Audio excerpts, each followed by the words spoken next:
participated in numerous public protests, strikes, and rallies in my life, and I've been on both sides of the ideological fence. Now, regarding the litany of my own naive causes I once championed, I will humbly take the fifth.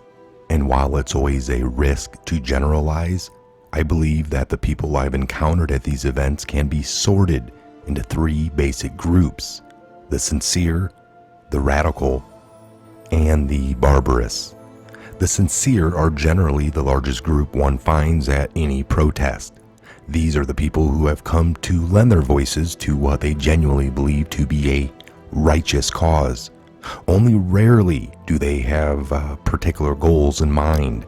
I wouldn't characterize the sincere as all peaceful protesters. The term peaceful isn't really compatible with the word protest. No one ever said it to himself.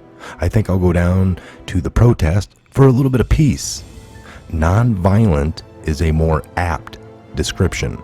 I'm going to shout, chant, and maybe shake my fist and maybe wave a sign, but I'm going to stop somewhere short of breaking windows and actually hurting other innocent people. Protests of all kinds are a gathering of actually angry people.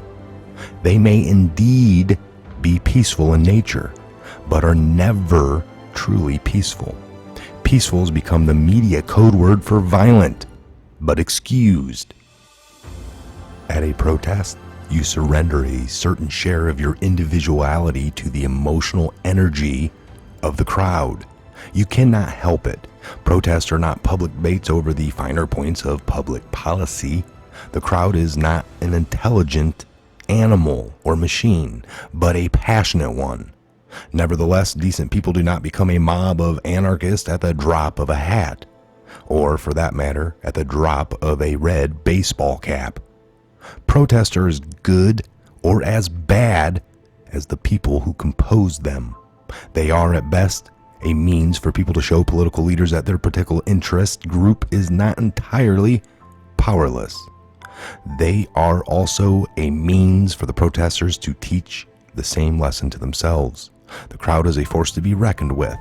The individual has only as much power as society's institutions have integrity. The very first Trump rally I attended, and again, Trump rallies are absolutely considered acts of kind of protest. There's people on all sides of the aisles at these Trump rallies. And it gave me a powerful sense that I was not a lone voice in the wilderness. All the people around me were fed up as well, and for far more or less for the same reasons.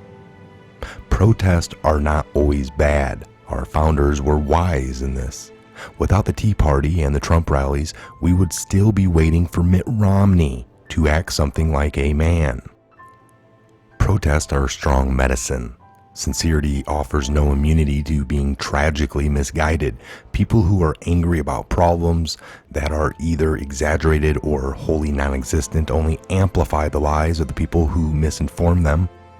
Anyone dutifully chanting, "Hands up, don't shoot," for example, is only perpetuating the narrative of an event that they never even knew about or possibly never even occurred. There is a difference between objective truth and feeling, but in protest, feelings always win. The radical protesters, though not present at every event, are the local cheerleaders for misinformation. These are the people with an ideological agenda quite apart from the stated subject of the protest. Whether they are anarchists or neo-Nazis, they share a common contempt for the merely sincere. Members of Antifa couldn't care less about the asphyxiation of George Floyd. His death was, to them, a welcome and useful opportunity of a crisis, of the chaos. The radical is not a person of conscience, but a cynical provocateur. For him, the crowd is a body of lesser creatures to be herded towards some goal, towards some violent goal, violent altercation. Far from being at one with the crowd, the radical will be happy to get fellow protester maimed or killed as long as it produces an inflammatory video or two that will advance the greater cause of bringing society to its knees. Bringing society to its knees is quite literally what BLM would like to do. The radical protester is really little more than a sociopath with political pretensions. That was Saul Alinsky, certainly. You have to read his book to see his nasty motivations. I cannot speak of radical conservatives because I personally have never met one. Klansmen and skinheads exist in tiny numbers, but they are not conservatives. The neo-Nazis and white nationalists that have supposedly overran America are, well, we all know perfectly well, pretty much a myth. Or if you prefer a little snarky irony, they are a neo-Nazi, neo-Marxist social construct, boogeyman from under the progressive bed. There are plenty of angry people at the conservative events, but all of them I've talked to have seemed basically sincere. Conservatives could not produce a body of cynical bomb-throwing provocateurs if they wanted to. The best we can manage is a occasional irritating crank. A disorderly conservative is a oxymoron. The Tea Party notoriously picked up their own trash, refrained from graffitiing buildings, and left the cars of bystanders unignited and right side up. In no instance did they use their own excrement as a medium for political speech. In no instance did they use their own excrement as a medium for political speech. They never, to my knowledge, went home reeking of tear gas. I was at a pro-gun rally once where we openly carry firearms. We're out in force. It was odd to see, but no one brandished a gun at either the police or the Frederick Douglass Republicans. God love them. Nor was anyone there to show off their personal collection of Molotov cocktail. The last species on my list of demonstration fauna, the Barbarous, hardly needs an introduction.